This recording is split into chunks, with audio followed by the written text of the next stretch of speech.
Assalamualaikum warahmatullahi wabarakatuh. Perkenalkan nama saya Faiz Muhammad Hakim dengan NIM 23051204020 dari kelas Teknik Informatika kelas A tahun 2023. Nah, pada kesempatan kali ini saya akan menjelaskan tentang subnetting dan sekaligus mempraktikkan bagaimana sih cara kerja subnetting itu. Nah, jadi sebelum itu, apa sih itu subnetting? Jadi, subnetting merupakan proses membagi jaringan IP yang besar menjadi beberapa jaringan yang lebih kecil atau subjaringan atau yang sering disebut dengan subnets. Nah, mengapa sih subnetting itu diperlukan? Nah, yang pertama, yang jelas ini untuk menghemat IP address atau alamat IP dengan cara membagi jaringan besar menjadi subnet-subnet yang seperti pengertiannya tadi, menjadi subnet yang lebih kecil. Kita dapat mengalokasikan alamat IP atau IP address ini secara lebih efisien sesuai dengan kebutuhan masing-masing subnetnya. Nah, yang kedua ini ada manajemen jaringan yang tentunya ini lebih baik karena kita bisa memisahkan jaringan menjadi subnet yang memudahkan dalam pengelolaan dan pemantauan trafik jaringan. Nah, yang ketiga ada peningkatan keamanan. Jadi, subnetting ini memungkinkan pembatasan akses antar subnet sehingga keamanan pun meningkat. Dan yang terakhir ada pengurangan lalu lintas broadcast. Jadi dengan membagi jaringan ini menjadi beberapa subnet, broadcast traffic ini dapat dikurangi yang pastinya atau kemungkinan besarnya ini dapat meningkatkan kinerja jaringan. Oke, kita langsung ke praktikum ya. Di sini saya memerlukan network device yang berupa sebuah router. Nah, router yang sini saya akan memilih router PT atau PT router satu buah. Lalu ada network device-nya lagi, saya akan membutuhkan dua buah switch yang biasa, yang konvensional, yang 2960 ini. Nah, di sini jika kita klik, kalau masuk ke menu config, di sini terlihat bahwa device is still booting, please wait until finish. Jadi kita harus menunggu si switch-nya ini selesai booting. Nah, sembari menunggu, kita akan selesaikan untuk setup hardware terlebih dahulu ya. Di sini kita akan menggunakan device-nya yaitu PC. Nah, masing-masing switch ini saya akan menggunakan tiga buah PC. Ini PC 1, PC 2, dan PC 3. Di sini PC 0 saya akan hapus karena untuk memudahkan penamaan saja. Ini PC 1, PC 2, dan ini PC 3. Untuk si switch 0 ini. Nah, selanjutnya ada PC 4, PC 5, dan PC 6. Untuk si switch 1 ini.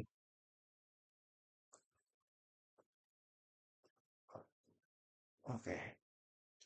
Kita klik, kita lihat lagi di sini proses di sini jika kita mengklik config di sini sudah tidak ada pop-up lagi yang menandakan bahwa proses booting ini sudah selesai.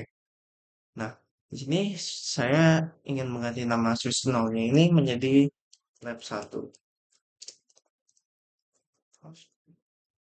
Oke, saya akan mengganti switch 1 ini juga dengan nama lab 2. Oke. Setelah itu, yang perlu kita lakukan adalah men-setup masing-masing IP address dari PC-PC tersebut ini. Jadi ada 6 PC yang kita harus set IP address-nya. Kita masuk, kita klik ke PC 1, masuk ke menu desktop, dan masuk ke menu IP configuration. Nah, di sini IP configuration-nya saya pilih yang all static dengan IP address-nya di 192.168.1.1. Dan subnet mesh-nya di 255.255.255.192 dan default gateway-nya di sini saya akan menggunakan 192.168.162. Oke, PC2 sama, kita klik PC2-nya, kita masuk ke desktop, IP configuration 192.168.1.2 untuk IP address-nya. Dan subnet mesh-nya ini sama persis di 192.168 1 di 255.255.255.192. Dan default gateway-nya saya akan ubah sama seperti yang tadi di 192.168.162. Oke. Nah, PC3 juga sama, kita masuk ke menu desktop, add configuration 192.168.1.3. Subnet meshnya ini sama di 255, 255, 255, 192. Nah, di sini default gateway-nya saya biarkan saja di 0000 ini karena saya ingin men-setting gateway-nya hanya ada pada PC 1 dan PC 2. Jadi PC 3 ini tidak perlu adanya gateway. Lanjut ada kita konfigurasi ke PC 4. Kita masuk ke desktop, IP configuration. Kita ganti IP address-nya di 192.168.1.65. Dan subnet match-nya di sama persis 255, 255, 255, 192. Dan default gateway-nya saya ubah ke 192.168.1.126. Oke, lanjut ke PC 5 sama kita ke desktop IP configuration 192.168.1.66. Dan subnet mask-nya sama di 255, 255, 255, 16, 192. Nah, di sini gateway-nya saya nolkan juga karena untuk pada switch di lab 2 ini, PC-PC yang terhubung di switch lab 2 ini, saya akan men-setting gateway-nya ini hanya ada pada PC 4 ini saja. Jadi PC 5 dan PC 6-nya tidak ada gateway-nya. Untuk PC 6 konfigurasinya sama, kita ke desktop, tapi configuration 192.168.1.67. Dan subnet flashnya sama di 255, 255, 255, 192 dan default gateway-nya kita nolkan saja. Oke, selanjutnya kita memerlukan sebuah koneksi. Jadi kita sambungkan dari PC 1 ke lab 1 ke switch lab 1 dan PC 2 ke switch lab 1 dan PC 3 ke switch lab 1. Selanjutnya dari switch lab 1 ke router utama. Begitu pula dengan yang bagian kanan ini dari PC 4 ke switch lab 2, PC 5 ke switch lab 2 dan PC 6 ke switch lab 2 dan dari switch lab 2 ke router utama.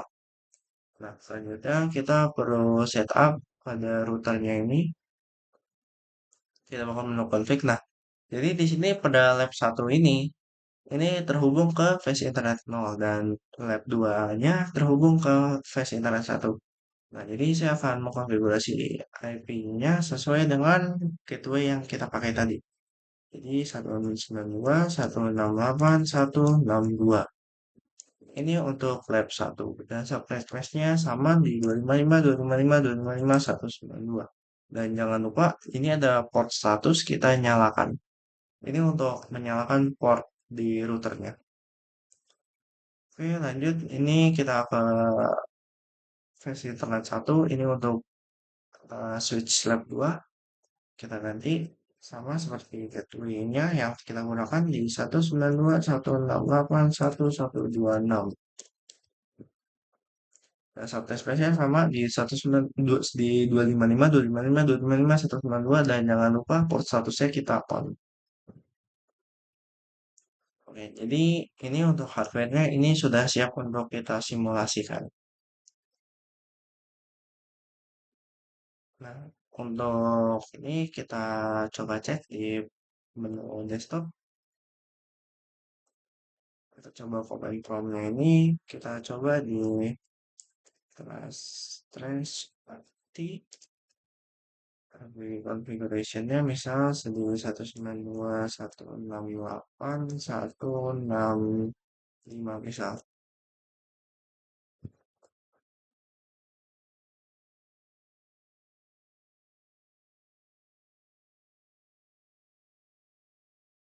Jadi ini sudah saya. Oke, kita mulai ke simulasinya. Ini kita klik pada mode simulasi, kita masuk ke filternya ini show all or none sampai semua checklistnya ini menghilang. Kita checklist saja pada menu IPv4 di ICMP. Oke, jika sudah ini kita akan memberikan sebuah paket kecil, paket paket simple video ini Yang untuk yang pertama ini dari PC 1 kita coba ke PC 3. Oke, kita jalankan.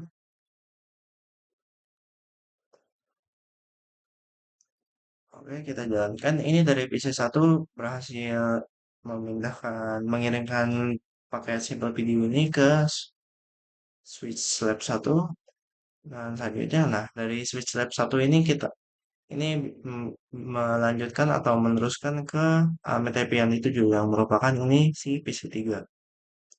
Nah, karena si paketnya ini benar punya PC 3, jadi PC 3 ini merespon dengan cara mengirimkan balik file video respon ke paket di lab 1. Dan dari switch lab 1 ini diteruskan ke PC 1 dan ini prosesnya sudah selesai. Oke, kita dilihat saja. Nah, untuk yang kedua ini kita mengirimkan dari PC 1 ke PC 4. Oh ya, perlu diingat bahwa yang ada gateway-nya tadi PC 1, PC 2, dan PC 4. Oke, jadi kita jalankan saja. Ini PC 1 berhasil masuk ke switch lab 1. Lanjut. Nah, dari switch lab 1 ini berhasil masuk ke router dan ya, dari router ini berhasil masuk ke switch lab 2. Dan dari switch lab 2 ini mengirimkan ke tiga-tiganya, tapi karena paketnya ditujukan untuk PC 4, maka akan hanya diterima oleh PC 4 dan PC 5. PC 6 ini tidak merasa menerima, jadi diabaikan. Nah, PC 4 ini mengirim balik ke switch lab 2 dan dikirimkan ke router, lalu switch lab 1 dan dikembalikan ke PC 1. Nah, kenapa sih si PC 4 yang ini bisa menerima dan membalas? Karena yang tadi saya sebutkan bahwa PC 1, PC 2, dan PC 4 ini memiliki gateway. Jadi, si PC 4 ini bisa mengakses si gateway-nya jadi si PC 4 ini bisa mengakses atau masukkan sebuah data dari ini lokal ke router. Oke, delete. Kita lanjut. Ini kita akan mengirimkan dari PC 2 ke PC 5. Ini PC 2 memiliki gateway, PC 5 tidak memiliki gateway.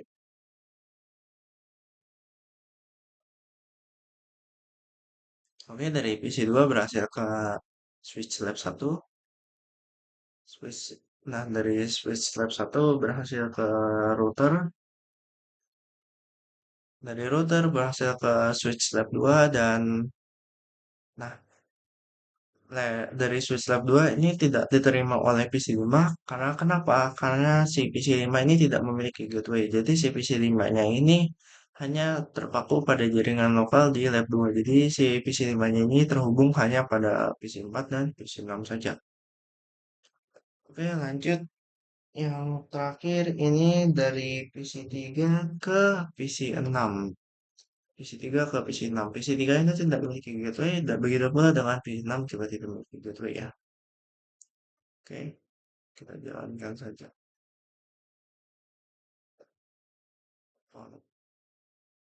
Nah, jadi dari PC 3-nya ini sudah tidak bisa mengirim karena apa? Karena si PC 3-nya ini tidak memiliki gateway. Jadi si PC 3-nya ini tidak bisa menyambung ke router utamanya. Jadi terbatas hanya pada device-device yang terhubung pada si switch lab 1 ini. Nah, untuk selanjutnya kita akan mencoba tracing dari PC 1 ke PC 3. Ini kita masuk ke real time dulu. Oke, kita klik PC 1-nya. Nah, di sini kita akan coba ini.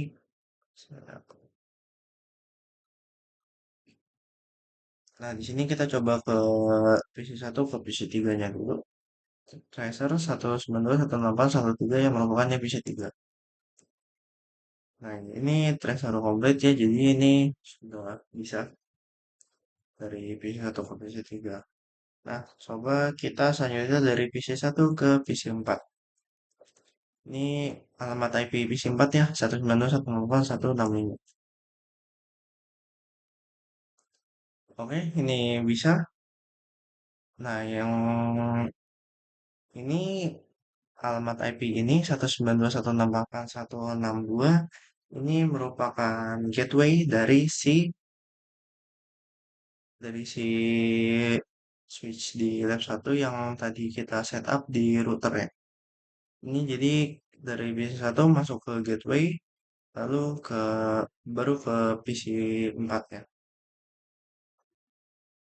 Oke, selanjutnya kita akan tracing dari PC 2 ke PC 5.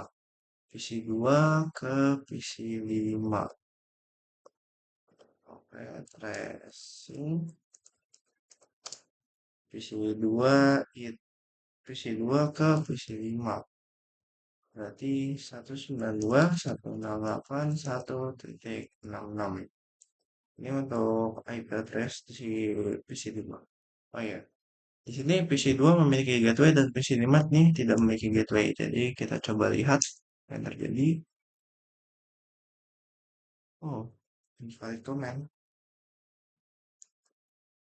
Oh, maaf, ini seharusnya tracer.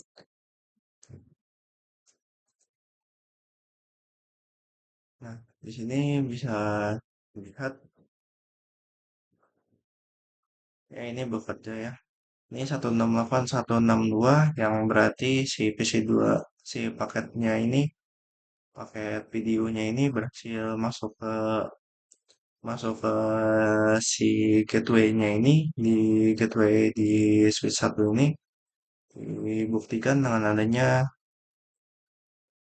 si IP address ini di 192.168.162. Nah, selanjutnya ini ada RTO atau request timeout. Nah, mengapa hal ini bisa terjadi? Karena si PC 5-nya ini tidak memiliki gateway. Jadi, sampai kapanpun si paket dari PC 2 ini tidak akan tersalurkan ke PC 5 karena gateway-nya saja tidak ada.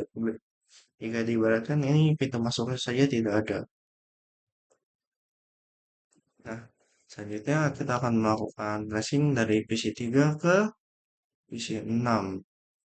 Oh ya, ini perlu diingat bahwa PC 3 dan PC 6 ini masing-masing tidak memiliki gateway-nya. Kita coba tracer 192.168.1 apa ini? 67 berarti. Oke, kita coba.